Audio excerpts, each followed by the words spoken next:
On your morning commute, with a coffee in hand, the horizon blooms, a blinding white sheet. Now heat prickles your face. Don't look up, keep eyes to the ground. Drop now, face down, hands over your neck. In this critical moment, panic is your enemy, and calm, decisive action is your greatest friend. Your immediate response in the first few seconds can significantly increase your chances of survival. This isn't about fear, it's about empowerment. Knowing what to do can make all the difference, transforming a moment of terror into a sequence of life-saving steps.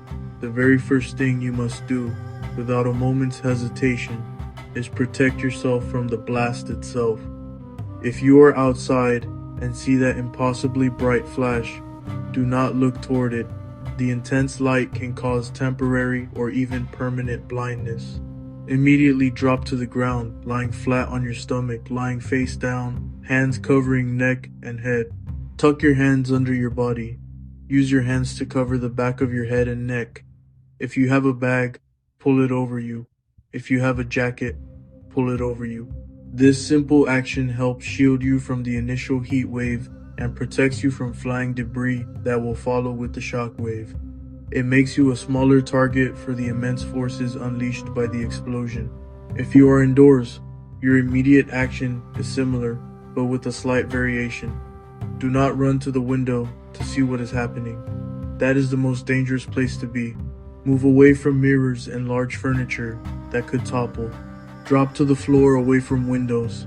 Get under a sturdy table or a desk. Cover your head and neck with your arms. The shockwave will arrive seconds after the flash. It can shatter glass and turn everyday objects into deadly projectiles. Staying low and covered minimizes your exposure. Once the initial shockwave has passed and the ground stops shaking, your next priority is to find adequate shelter immediately. This is not a time for hesitation or for gathering belongings. It is a race against an invisible danger that follows the blast. Your goal is to get inside the most substantial building you can find as quickly as possible. If you are already inside, move deeper into the structure, away from the perimeter. Any building is better than no building. Brick or concrete structures are far superior to lightweight wood frame houses.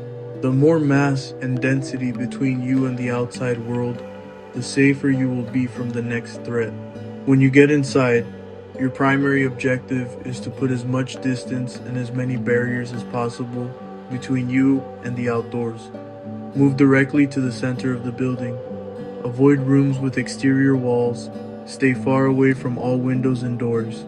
If the building has a basement or an underground parking garage, that is the ideal location to seek shelter. Earth and concrete provide the best shielding from radiation. Think in terms of layers. Every wall, every floor, and every foot of earth is a layer of protection. Following a nuclear detonation, dirt and debris are vaporized and shot high into the atmosphere. This material becomes radioactive and over minutes to hours falls back as fine dust. This fallout is intensely dangerous and emits penetrating gamma radiation, which can cause severe illness or death.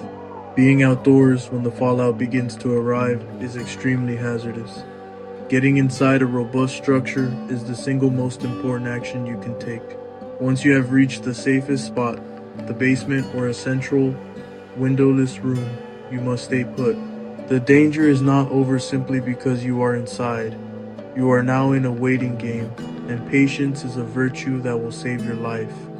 Do not be tempted to look outside or try to reach another location. The period immediately after the blast has the most concentrated, most deadly fallout. Your secure location is your sanctuary against this invisible storm, and leaving it too soon would negate all the good work you have done to get there.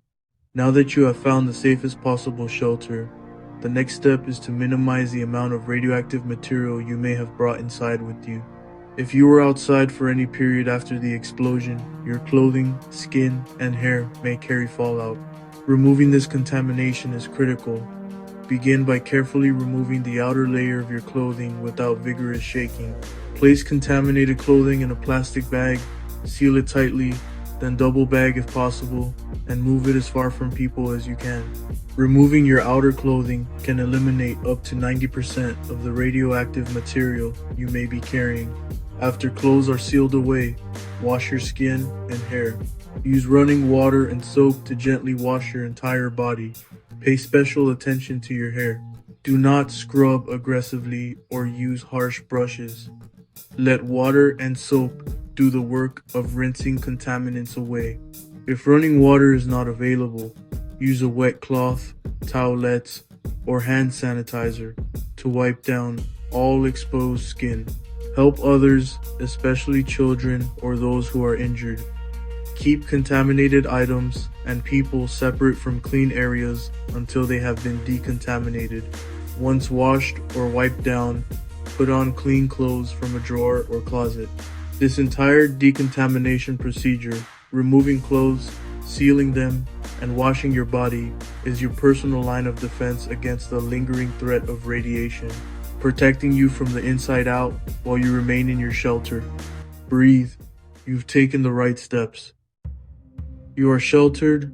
You are decontaminated. Now do what might be the hardest thing of all. Stay inside and wait. The danger from fallout is highest in the first few hours and decreases rapidly over time. Radiation decays exponentially, but outside may remain dangerous for at least 24 to 48 hours. Resist the urge to go outside for any reason. Remain until officials say it is safe to leave. Use a battery-powered or hand-crank radio. Tune to news or emergency broadcasts. Your phone may or may not work.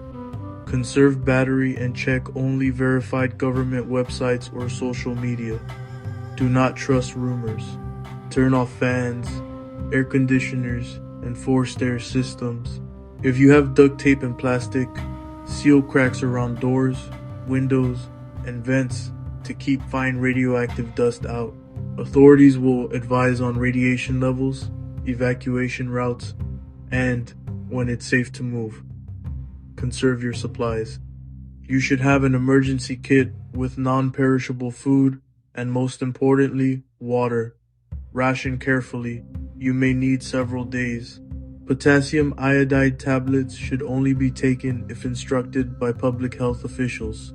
They protect only the thyroid from one type of radiation. They are not an anti-radiation pill. Your primary defenses are time, distance, and shielding. Surviving the unthinkable is not a matter of luck. It is a matter of knowledge and preparation. The steps are straightforward. Immediately protect yourself from the blast. Get inside the best shelter you can find. Remove and isolate contamination. Stay put while waiting for official guidance. Your most important task now is to build your emergency preparedness kit. Make your plan, build your kit, talk to your family, get your emergency kit ready this week, and subscribe for more videos on practical preparedness to help you stay safe.